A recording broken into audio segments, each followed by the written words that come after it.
Today on the Unofficial Podcast, we talk about the Broncos' loss to the Saints and how fair it was. I talk about Roger Goodell and why the ratings are going down in the NFL, and why it is so unfair that the star players are getting the star treatment and not the rest of the NFL. Talk about the snub playoff spot, preview the Denver Broncos against the Chiefs, talk about the committee and why they didn't let BYU in, go over BYU basketball for the week and their stunning 3-0 start. Talk about Barcelo, how he's becoming a star, and we talk about Galvin Baxter and his season-ending ACL injury. Preview the 3 games for the week for BYU basketball. Talk about the Utah Jazz preseason starting and the sightings that become official, and my favorite BYU basketball moment. It's time for the Unofficial Podcast.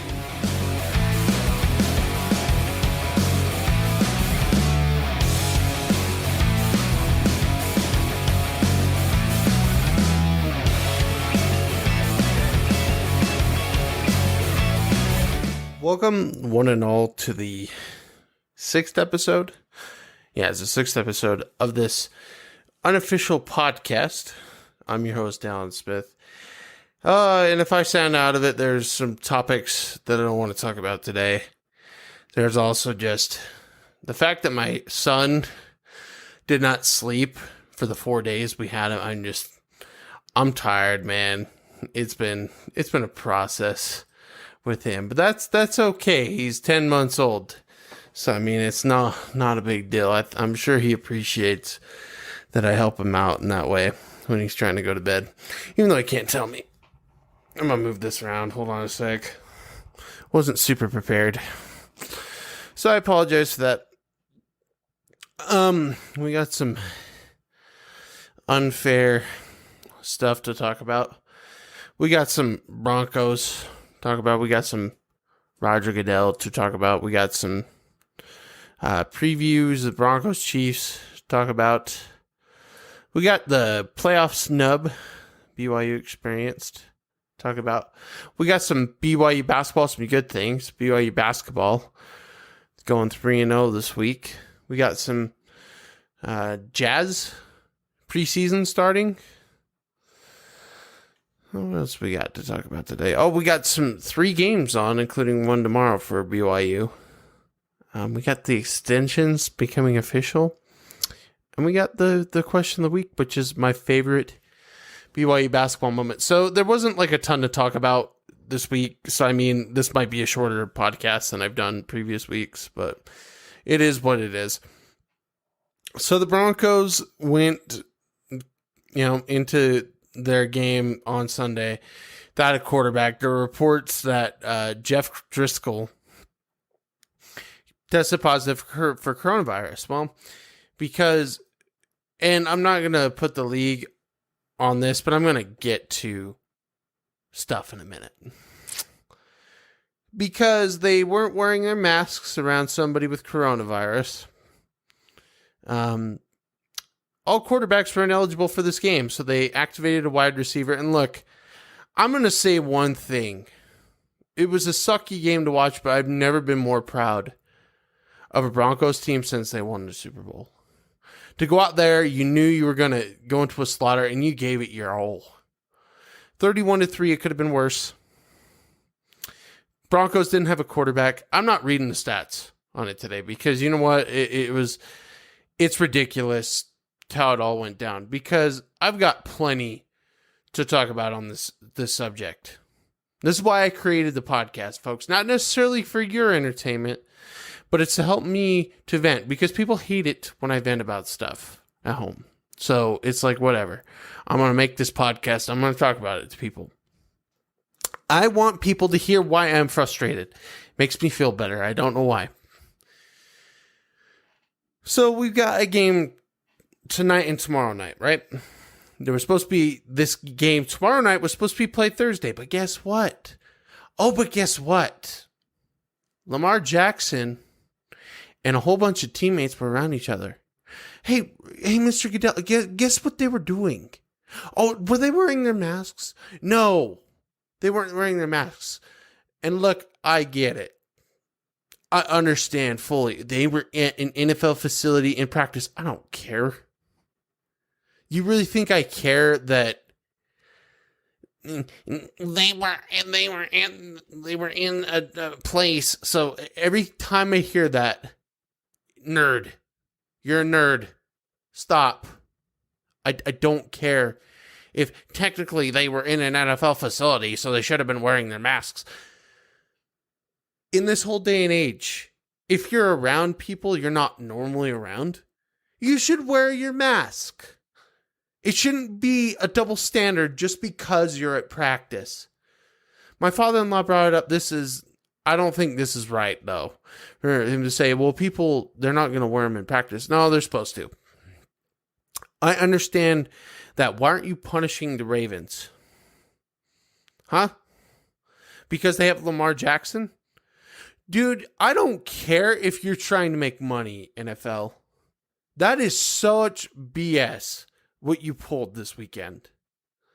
I wake up on Saturday to, we got no quarterbacks playing Sunday. Philip Lindsay's out for the season because you're an idiot. You realize this. You could have screwed over a guy's career because you're an idiot. This is 100% why your ratings are going down. It's 100% why people don't watch the NFL as much as they used to.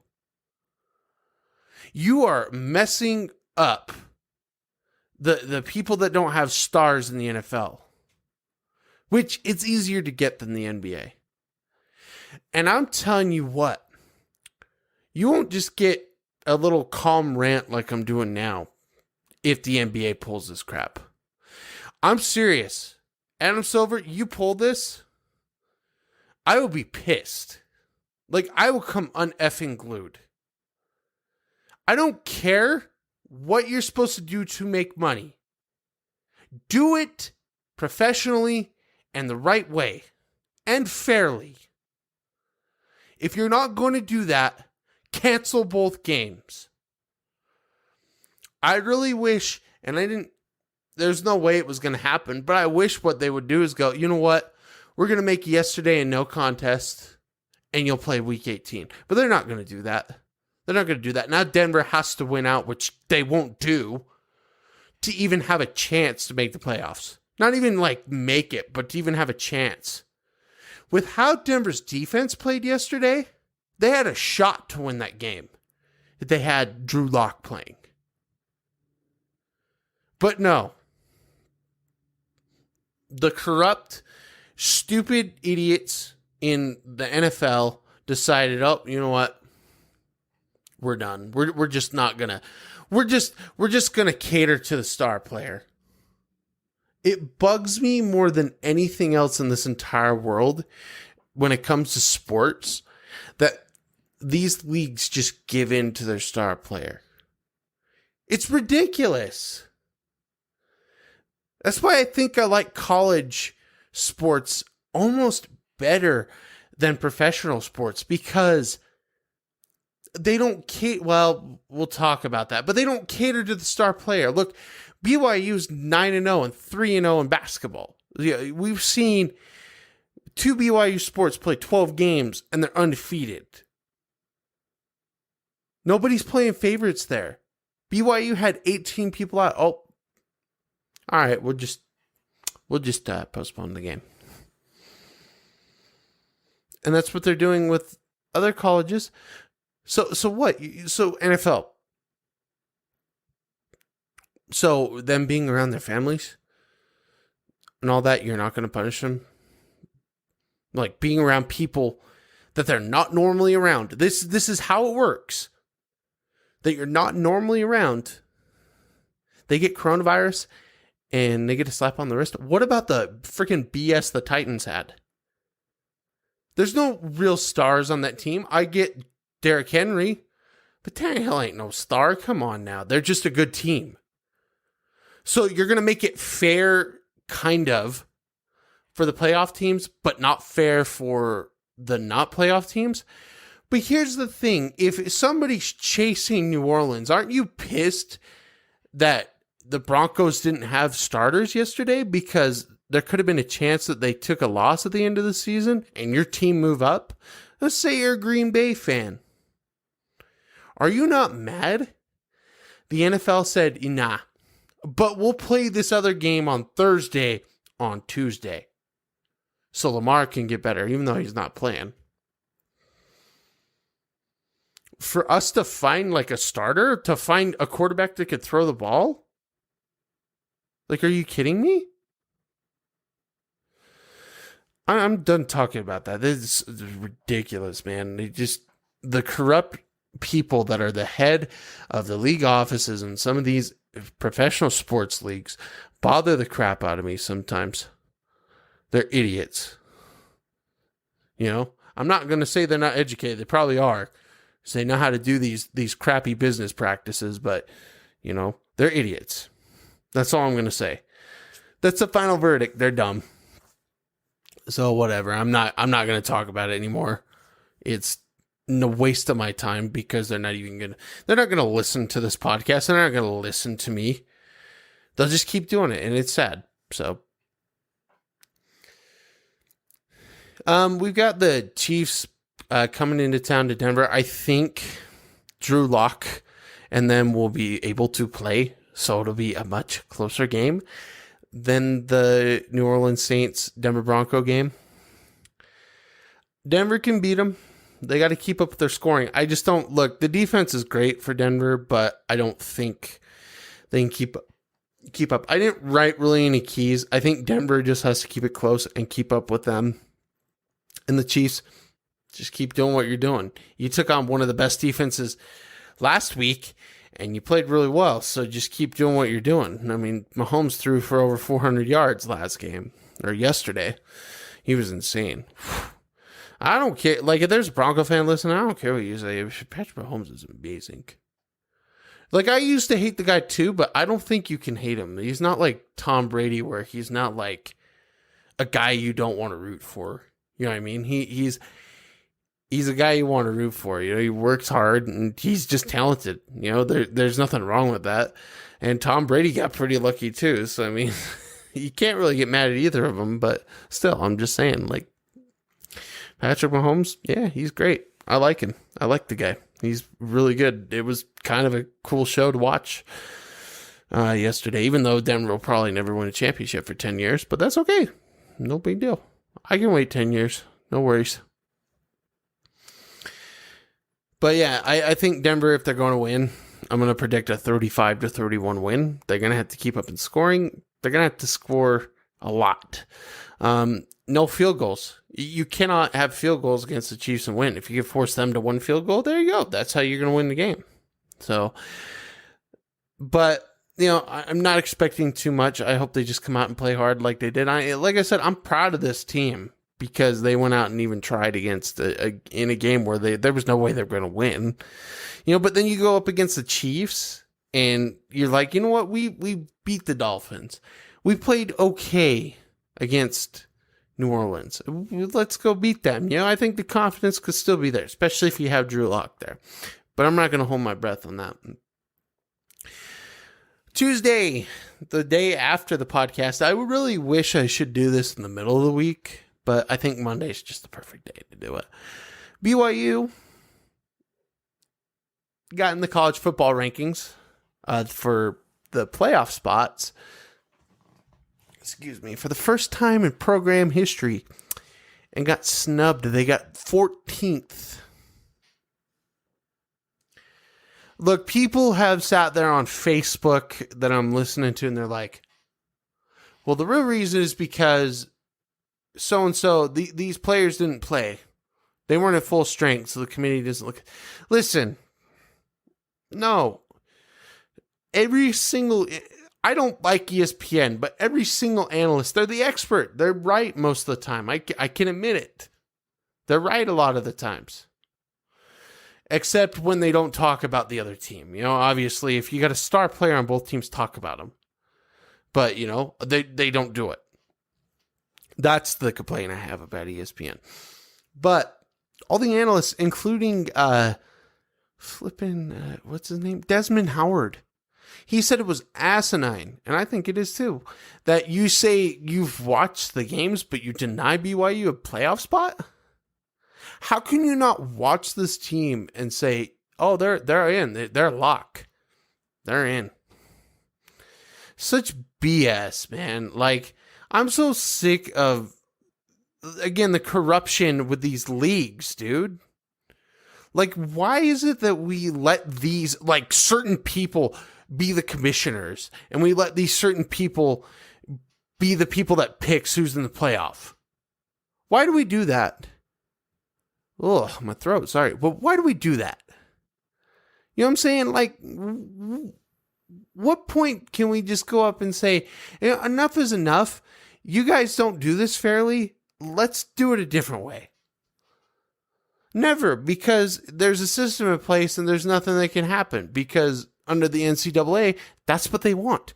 They're like, okay, well, we want Alabama, we want Michigan, we want Ohio State, we want all these big Power 5 people in there. We don't want BYU in there. And that's what I'm saying. If the committee would have wanted BYU in there, they would have done it. And I just don't think they want them in there. There were some losses this weekend, however, that could force their hand. So BYU, pick up another game, please. Like, pick up anything if you can. I'm just saying, like, Cincinnati's not going to happen. They're having COVID issues, which sucks. You could have tried to do that a different week. I kept pushing for it, but no, let's not do that right now. Nah, let's give them a break. No, we need to play games. Don't give them a break. They want to play too. I want to see them play games. But it's so stupid that BYU effectively has the best record in the NCAA because they have played the most games and won the most games and have played the most games in a row out of anybody because they're being safe with their COVID thing. But they don't deserve a playoff spot. The logic is astounding because you can't explain it. The only thing that I would say that if the committee came out and said, the reason why they kept BYU out is because they didn't want them in. That would be, for me, I'd be like, oh, that makes sense. That makes sense. Like, that's the only logical explanation I can say. Because you can't just keep this team out. I get the quality of opponents, but what are they supposed to do? The COVID hit, and they picked out the best possible schedule they could, and they went out and destroyed everybody consistently. And you're keeping them out? What? Again, I just don't get it, but, you know, it is what it is. Hopefully talking about basketball things better. That has been the most negative I've been on this podcast, I think, so far. BYU played 3 games in basketball this week. The men did. And the women did too. They actually went 2-1. I think they lost last night. Let me look at that. Let's look at the women's too. Why not? Here we not BYU Wi-Fi. Oh my goodness. I can't spell today. Yeah, so they played 3 games. They beat LSU. They lost to Washington. No, they played 2 games. Beat LSU and lost to Washington. There are a couple of good performances. I remember, Gonzalez had 30 points in the LSU game. Dang. She must have been on fire because, like, no men's player's done it this year. So, I mean, Barcelo was pretty close, but dang, yeah. 1-1, but the men's basketball team is 3-0. And they played 3 opponents. They played Westminster, New Orleans, and they played Utah Valley University. The Westminster game was played on Wednesday night. Alex Barcelo, 25 points, 10 of 14, and he was 2 from the field. BYU shot 57% and 46% from 3-point range. They actually broke the record. I think they had 8 different people hit a 3 in that game, which was pretty sweet. BYU just could not, the Westminster just, couldn't compare. I think BYU just really kind of took it to him from the start and didn't let him go. They scored 52 points in both halves, or 54 points in both halves, whereas the Westminster can get barely over 30 in both halves. So it was nice to see him come out and do that. So 59 points, okay? The highest they gave up, I think, was 61, and it was against New Orleans, which is the next game. Alex Barcelo, 19 points. And these are just the leading scorers for BYU. It's been Alex Barcelo every game. Spoiler alert. 19 points. He was 8 for 12 from the field. He didn't make a free throw. BYU shot 51% from the field goal range. They were 37%, a little bit lower from 3-point range. But hey, you know what? They didn't do too bad. The turnovers were really bad, but BYU's been rebounding really well.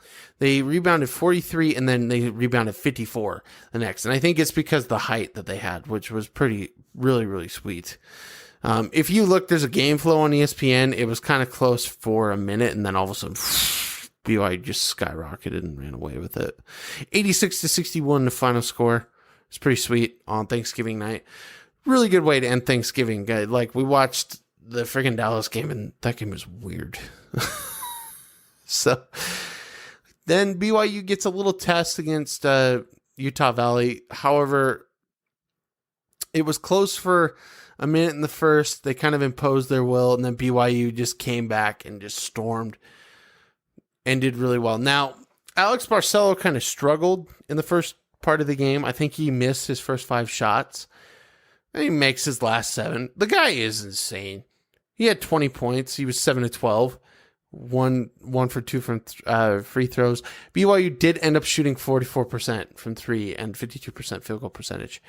They barely won in rebounds, but BYU had lost in rebounds, I think, most games last year. So it's a good sign to see that they're 3-0 and they're rebounding the ball. But yeah, BYU, this is a great team.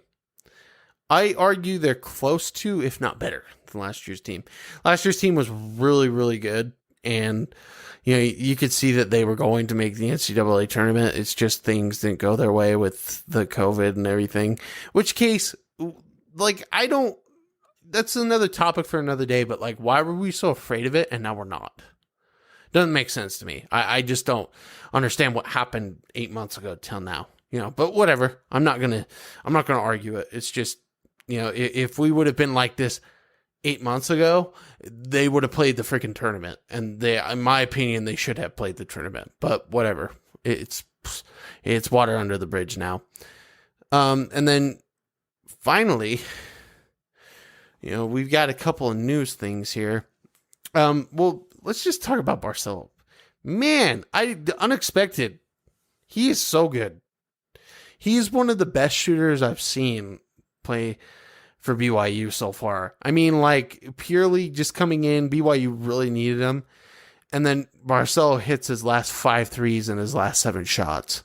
He was nuts in the UVU game. I told you guys last week it was going to be a test, and it kind of was. BYU just showed up and played and won the game, You can't really fault that Utah Valley kind of fell short, you know what I mean? So it is what it is with that. But I think he's got the capabilities to take this team pretty far. I'm not saying national championship or anything. But yeah, I mean this week, I think we'll stay 6-0. I think I wasn't as confident going into the UConn game, but yeah, looking at it, yeah, I think BYU's got a good shot of staying 6-0. So if they stay 6-0, then they got 2 more games and then they go into conference play.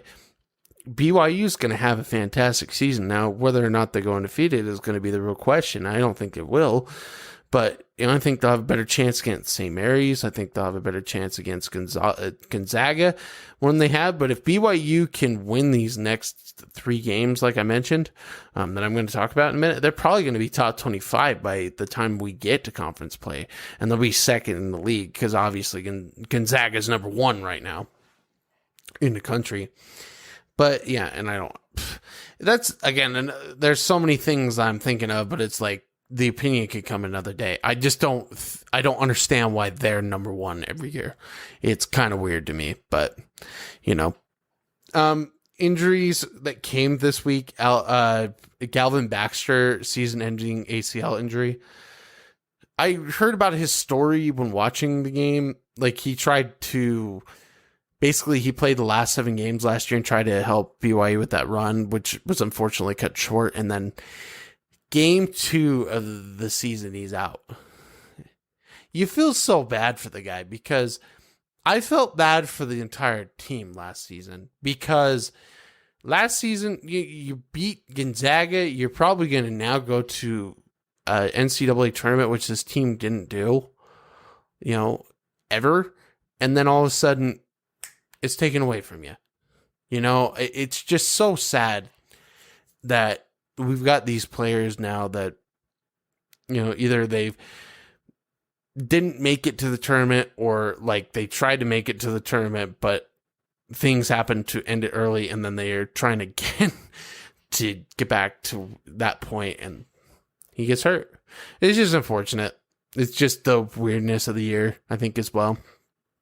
So, but man, great story. I hope it continues. I hope he files to be able to play for a couple more years, because he's actually an excellent rebounder. He's a really good player. So, I mean, and BYU is going to get some really good players coming up. I think Mark Pope is a really good recruiter and is going to do wonders for this team. I think this team's going to be good this year, but I think in the next couple of years, you'll see him get really good too. All right, we got 3 BYU basketball games this week. BYU, well, hopefully 3. Obviously there could be some COVID concerns because they're playing in a tournament tomorrow. They're playing USC tomorrow, but Vanderbilt actually did drop out of the schedule, so they're going to play UConn when they win this game tomorrow. Well, I think even if they don't win the game, I think they're still playing UConn or something like that. So BYU is going to be playing USC tomorrow. And USC played a lot of weaker teams, like way weaker teams, and it was super close this past week. So I think BYU is going to win this game 71-65. I think USC will surprise them, but I think BYU is going to come out and give USC their first loss of the season, which will then, I think it would be their first loss of the season. I want to make sure. Really? Yeah, they've won their first 2 games. Like California Baptist, they won by 12, but it was really close the whole game. I think the Montana game was also super close. So I think BYU will hand them their first loss tomorrow. It'll be 71-65. It'll be closer because I think BYU will get really, really, really like surprised by them. And then we'll just see what this team's made of in a close game. Then they play UConn, I think the next day or the day after that. And UConn, I think UConn, they can beat them too. I think it'll be another surprise, but it'll just be another close game. I think they're going to win this 78-71. And then we got the rivalry, Utah State coming on Saturday. I believe it's Saturday.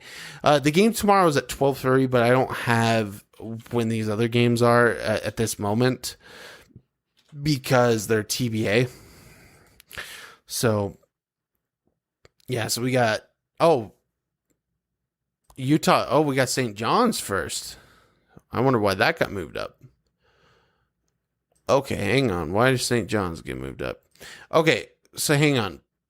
I was not prepared at all for that because it didn't say St. John's till like a couple minutes ago. So I think isn't St. John's in our league? No, I guess not. Okay, then they almost had dropped out, not St. John's. Okay, well, we'll just go with that. 78-71 against St. John's, and then they finish, and it's at 3 o'clock on Wednesday. So tomorrow they play, and then Wednesday they play again at 3 o'clock. BYU will also play Utah State on Saturday. That game's TBA. And I'm picking them to win 81-65. I think BYU is going to go impose their will, go up to Utah State and get it done. There's not going to be fans, so the better team's going to win. So, I mean, that's the thing with that. Should be a fun week of basketball. I'm pretty excited for that. And then the Utah Jazz preseason is starting. I think in a couple weeks, actually.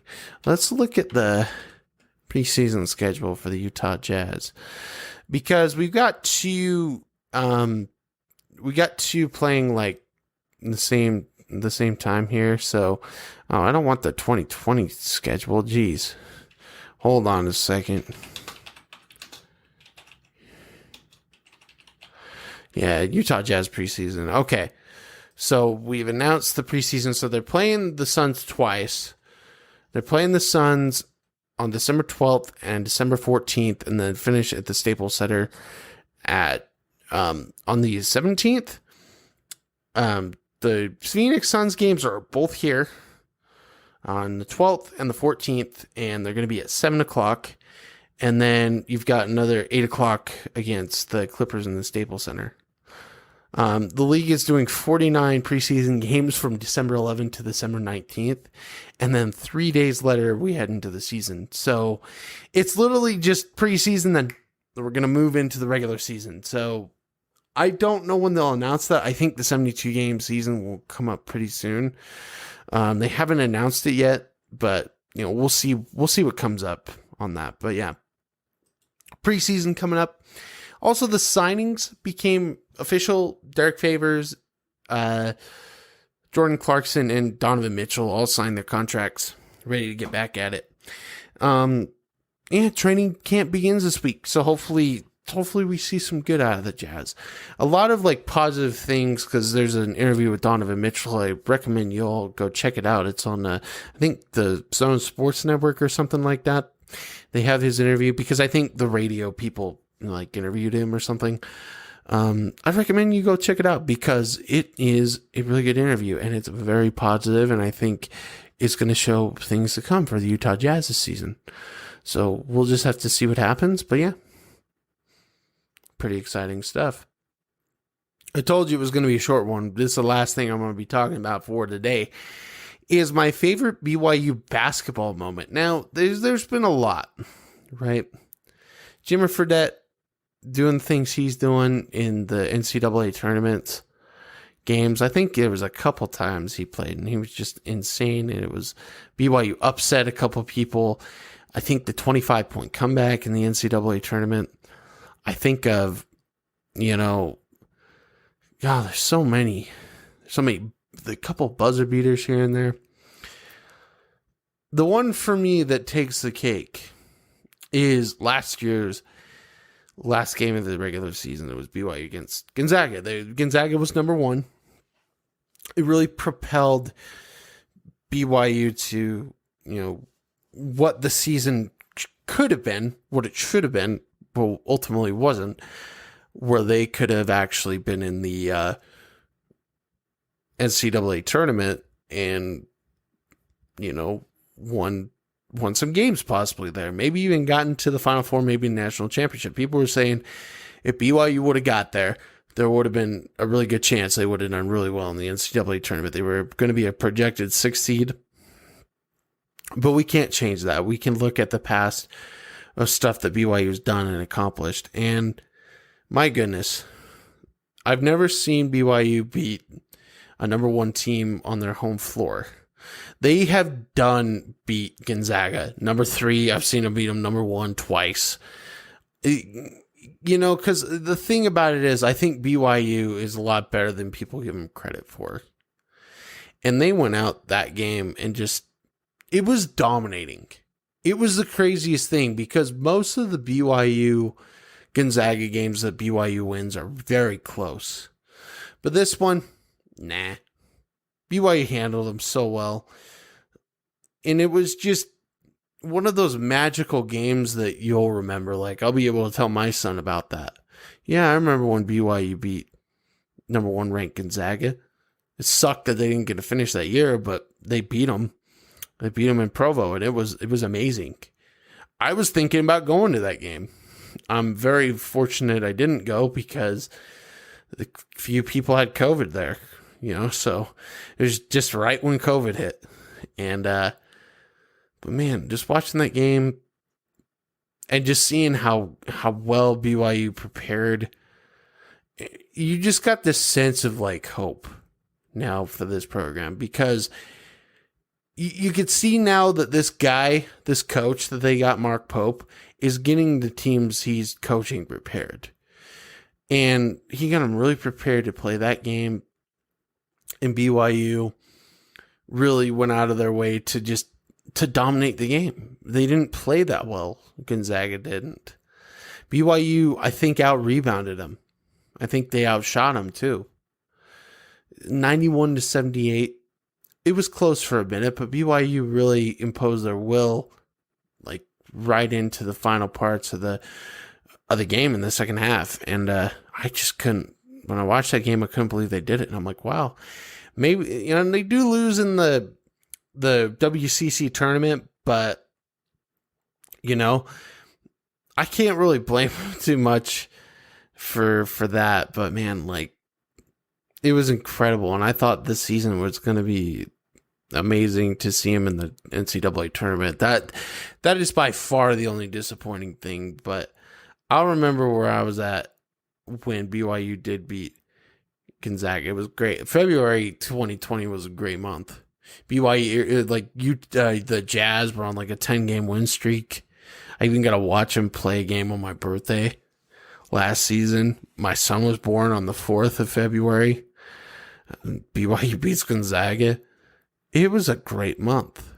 And then all of a sudden, everything just went away. And now we're living the lives the way we are now. But I think obviously at some point we're going to get to a point where life will go back again.